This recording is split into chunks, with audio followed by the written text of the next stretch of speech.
कभी कभी एक विषय की चर्चा करते हुए डरते हैं, बड़े बड़े लोग भी डरते हैं। जनसंख्या का चरित्र, डेमोग्राफी बदलती है तो राष्ट्रों के भाग्य बदलते हैं।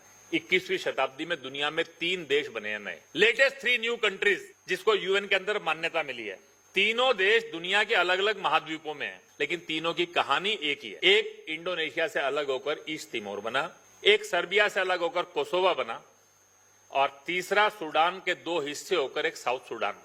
अरेबियन मेजोरिटी का मुस्लिम कंट्री सूडान, उसके 2 हिस्से हो गए। क्यों?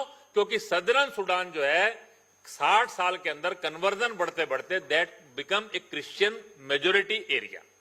इंडोनेशिया का एक हिस्सा ईस्ट तिमोर, उसमें 90% क्रिश्चियन हो गए, वो ईस्ट तिमोर अलग हो। अल्बानियन मूल के लोग कोसोवा के अंदर गए, वो लैंडलॉक एरिया, जो वहां पर केवल मात्र जो है वो कोयले की खदानों में काम करते के लिए गए थे। 1880 के अंदर उनका ग्रोथ रेट वो सर्बियन मूल के लोग जो थे उनसे 3 गुना ज्यादा था, और 1930 तक आते आते उनका पॉपुलेशन 30% हो गया, और 1990 तक आते आते वो 75-80% क्रॉस कर गया।